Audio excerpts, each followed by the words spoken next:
कांग्रेस और भाजपा के बीच वही दिन रात 24 घंटे के वही घिसे पिटे पुराने आलाप, आरोप प्रत्यारोप तथा हमसे ज्यादा तुम दोषी जैसी संकीर्ण राजनीति का स्वार्थ ज्यादा हावी नजर आता है, जिससे मामला फिर से कुल मिलाकर वही ढाक के 3 पात वाली कहावत बनकर रह जाएगा। ये स्थिति देश के लिए अति दुखद व लोगों के भविष्य के लिए भी अति दुर्भाग्यपूर्ण है। इसके साथ ही संसद में हो रही इस चर्चा में सत्ता व विपक्ष को सुनकर ऐसा लगता है कि इन्होंने अपने अपने राजनीतिक स्वार्थ में अब संविधान का ही काफी हद तक राजनीतिकरण कर दिया है और इस मौके पर भी कोई अपने स्वार्थ में संविधान की प्रति को माथे पर लगा रहा है तथा कोई इसे अपने हाथ में लेकर इसको दिखाने में लगा है। और अब तो इसकी आड़ में देश व जनहित के जरूरी मुद्दे भी दरकिनार कर दिए जा रहे हैं, जबकि भारतीय संविधान के मूल निर्माता परम पूज्य बाबा साहब डॉक्टर भीमराव अम्बेडकर तो अपने देश में पहली बनी कांग्रेसी सरकार में ये भाप गए थे कि केंद्र व राज्यों में सत्ता जातिवादी व संकीर्ण मानसिकता रखने वाले लोगों के हाथों में रहते हुए यहाँ सदियों से उपेक्षित रहे खासकर SC, ST व OBC वर्गों के लोगों को जिंदगी के हर पहलू में आगे बढ़ने के लिए जो भी इन्हें संविधान में कानूनी अधिकार मिले हैं तो उनका भी इन्हें सही से पूरा लाभ नहीं मिल पाएगा। और ये सब बाबा साहब ने केंद्र में पहले बने कानूनी मंत्री पद पर रहते हुए खुद होते हुए भी देखा है, जिससे दुखी व चिंतित होकर फिर इन्होंने यानी कि बाबा साहब डॉक्टर भीमराव अम्बेडकर ने उस समय के प्रधानमंत्री पंडित जवाहरलाल नेहरू को अपने इस पद से इस्तीफा भी दे दिया था। बाबा साहब ने कानूनी मंत्री पद से उनको इस्तीफा दे दिया था। हालांकि उस समय की कांग्रेसी सरकार ने बाबा साहब के इस्तीफा देने के कारणों के बारे में इनको संसद में बोलने तक भी नहीं दिया था।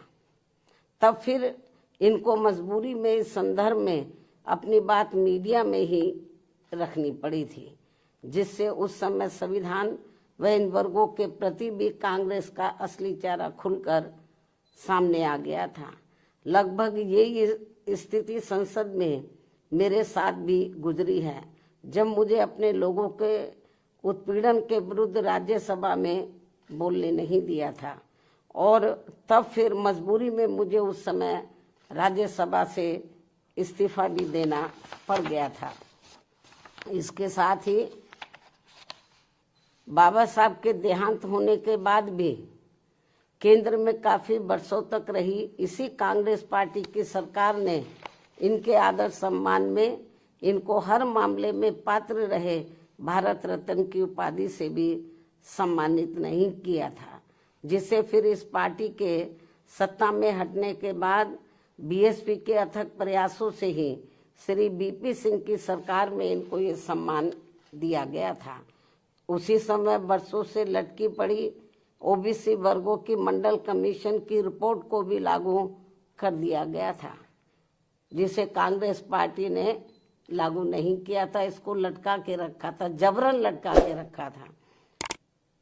क्योंकि इनकी मानसिकता सही नहीं थी कांग्रेस की। ये लोग नहीं चाहते थे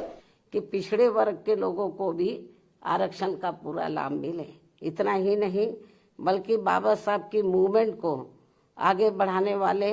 BSP के जन्मदाता एवं संस्थापक मान्यवर श्री कांशीराम जी के देहांत होने पर भी केंद्र में रही इसी कांग्रेस पार्टी की सरकार ने इनके सम्मान में एक दिन का भी राष्ट्रीय शोक घोषित नहीं किया था। ये है भारतीय संविधान के प्रति व इन वर्गों के प्रति भी कांग्रेस पार्टी का असली चाल चरित्र व चेहरा, जो अब ये पार्टी इन वर्गों के वोटों की खातिर इन्हें गुमराह करने में कोई कसर नहीं छोड़ रही है। और अब इस पार्टी के ही नक्शे कदम पर बीजेपी व अन्य विरोधी पार्टियां भी चल रही हैं, जो किसी से छिपा नहीं है। इतना ही नहीं, बल्कि बाबा साहब ने अपने कानून मंत्री पद से इस्तीफा देने के बाद उस समय अपने इन वर्गों के लोगों को ये भी कहा था, यदि इन वर्गों के लोगों को वास्तव में संविधान का सही से पूरा लाभ लेना है तो फिर इन्हें केंद्र व राज्यों की भी राजनीतिक सत्ता की मास्टर चाबी खुद अपने हाथों में ही लेनी होगी, क्योंकि इनको संविधान का सही से पूरा लाभ लेने के लिए अब पंडित नेहरू के परिवार से व अन्य सभी जातिवादी व संकीर्ण मानसिकता रखने वाली पार्टियों से भी अब कोई ज्यादा उम्मीद नहीं रखनी चाहिए, जो ये सब हमें काफी कुछ देखने के लिए मिल रहा है। ऐसे में अब हमारी पार्टी इन वर्गों के लोगों को सावधानी के तौर पर ये भी कहना चाहती है कि इस बार संसद में संविधान पर हुई चर्चा के दौरान, जो अभी चल भी रही है,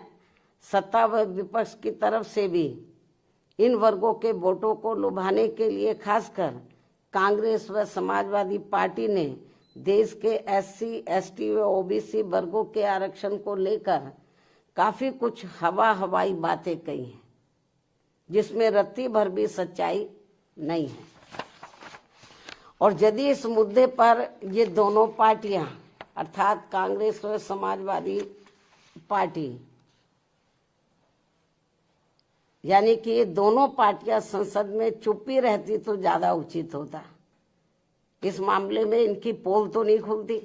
या मुझे पोल खोलने के लिए मजबूर नहीं होना पड़ता, क्योंकि केंद्र में रही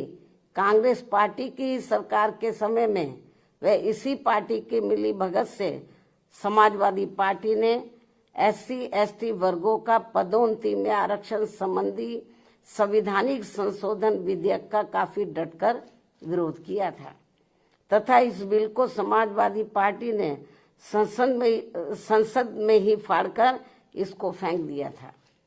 जिस बिल को लाने के लिए हमारी पार्टी को काफी कड़ा संघर्ष भी करना पड़ा था, जो ये बिल अभी तक भी संसद में लटका पड़ा है। इससे बीजेपी की भी आरक्षण विरोधी मानसिकता साफ झलकती है, जो इसे पास कराने के कतई भी मूड में नहीं है। और अब तो कांग्रेस पार्टी के राहुल गांधी ने इन वर्गों के पूरे आरक्षण को ही सही वक्त आने पर खत्म करने का भी ऐलान कर दिया है, जबकि इस मामले में बीजेपी व अन्य विरोधी पार्टियां भी कोई कम नहीं है। और अभी भी हमें सत्ता व विपक्ष द्वारा आरक्षण को निष्प्रभावी बनाने व इसे खत्म करने के लिए इन सब की सोच लगभग एक जैसी ही देखने को मिलती है। इतना ही नहीं, बल्कि अब तो ये पार्टियां अंदर आपस में मिलकर कोर्ट की आड़ में भी इनके आरक्षण को निष्प्रभावी बनाने में व आगे चलकर इसे पूरे तौर से खत्म करने की भी पूरी कोशिश में लगी हुई है, जिनसे इन वर्गों के लोगों को हमेशा सावधान रहना है, क्योंकि इसके अनेकों उदाहरण इन वर्गों के सामने हैं। इसके साथ साथ देश में सर्व समाज में से गरीब, असहाय व बेरोजगार लोगों को भी रोटी रोजी के साधन ना के बराबर ही मिल रहे हैं। आए दिन यहाँ गरीबी, बेरोजगारी व महंगाई आदि भी काफी ज्यादा बढ़ रही है। पिछले काफी वर्षों से देश की अर्थव्यवस्था भी कोई खास अच्छी नहीं चल रही है। ऐसे में अब वर्तमान भाजपा सरकार द्वारा भी जो किस्म किस्म के संकल्प लिए जा रहे हैं, कल भी उन्होंने अपने कुछ संकल्प दोहराए हैं, तो उनसे अब देश की जनता को कोई विशेष लाभ होने वाला नहीं है। इसके साथ ही अब मैं देश के संविधान में सत्ता व विपक्ष द्वारा अब तक किए गए असंख्य संशोधनों के संदर्भ में भी ये कहना चाहूंगी कि यदि सरकार द्वारा संविधान में संशोधन अपनी पार्टी यानी कि जो उनकी पार्टी जो भी सरकार संशोधन लाती है, यदि सरकार द्वारा संविधान में संशोधन वे अपनी पार्टी या किसी विशेष व्यक्ति या संस्था आदि को फायदा पहुंचाने के लिए किए जाते हैं, यदि सरकार द्वारा संविधान में संशोधन वे लोग अपनी पार्टी या किसी विशेष व्यक्ति या संस्था आदि को फायदा पहुंचाने के लिए किए जाते हैं, तो उसका फिर हमारी पार्टी कभी भी समर्थन नहीं करेगी, अर्थात उसका डटकर विरोध करेगी। और यदि इसके विपरीत संविधान में संशोधन देश में आम जनहित में किए जाते हैं, देश में आम जनहित में किए जाते हैं, तो तभी फिर हमारी पार्टी उनका पूरे तय दिल से समर्थन करेगी। हालांकि इस मामले में कांग्रेस व बीजेपी के नेतृत्व में अनेकों बार बनी केंद्र की सरकार में खासकर SC, ST व OBC वर्गों के हितों की जो इनकी उपेक्षा की गई है, जिसके अनेकों उदाहरण हमारे सामने हैं, ये अति दुख की बात है। इसमें इनकी इन वर्गों के प्रति हीन व जातिवादी मानसिकता भी साफ झलकती है, जो अब ये आगे नहीं होना चाहिए। और इनके ऐसे जो भी मामले अभी तक भी लटके पड़े हैं, उन्हें जल्दी संसद में लाकर पास भी कराना चाहिए। इसके साथ ही इन वर्गों के आरक्षण को निष्प्रभावी बनाने के लिए जो आए दिन आरक्षण के साथ छेड़छाड़ की जा रही है, तो उन पर भी रोक लगाने के लिए इसे संविधान की 9वीं अनुसूची में जरूर डालना चाहिए। संक्षेप में अब हमारी पार्टी का यही कहना है कि हर वर्ष संसद में संविधान पर चर्चा कराने के साथ साथ ये भी उचित होगा कि सत्ता व विपक्ष को देश व आम जनहित में तथा जाति व धर्म से भी ऊपर उठकर बाबा साहब द्वारा निर्मित किए गए अपने बेहतरीन संविधान पर, अपने देश के बेहतरीन संविधान पर अपनी पूरी ईमानदारी व निष्ठा से अमल करना चाहिए तथा इसकी आड़ में इन्हें अपनी राजनीतिक रोटी नहीं सेकनी चाहिए। इस खास सलाह के साथ ही अब मैं अपनी बात यहीं समाप्त करूं, लेकिन इससे पहले हमारी पार्टी एक देश एक चुनाव को लेकर वर्तमान भाजपा सरकार द्वारा 1-2 दिनों में लाए जाने वाले इस विधेयक का भी स्वागत करेगी। वैसे भी हमारी पार्टी गरीब व मजलूमों की ही पार्टी है और हमारी इस पार्टी के संगठन व चुनाव आदि भी इन्हीं के ही बलबूते पर चलाए जाते हैं व लड़े जाते हैं। जो गरीब मजलूम लोग हैं तो उन्हीं की आर्थिक मदद से, उनके तन मन धन से, उनकी मदद से ही पार्टी का संगठन चलाया जाता है, चुनाव आदि भी लड़ाए जाते हैं। क्योंकि हमारी पार्टी इसके लिए कांग्रेस, बीजेपी व अन्य दलों की तरह यहाँ बड़े बड़े पूंजीपतियों व धन्ना सेठों आदि से कोई भी आर्थिक मदद नहीं लेती है। ऐसे में एक साथ चुनाव होने से फिर हमारी पार्टी पर इन सब मामलों में बहुत कम खर्च का बोझ पड़ेगा। साथ ही इससे जल्दी चुनाव आचार संहिता ना लगने की वजह से भी जनहित के कार्य ज्यादा नहीं रुकेंगे। इसलिए हमारी पार्टी का ये मानना है कि इस मुद्दे की आड़ में कोई भी राजनीति करना ठीक नहीं है, अर्थात इस मामले में सभी पार्टियों को दलगत राजनीति से ऊपर उठकर देश व आम जनहित में कार्य करना चाहिए,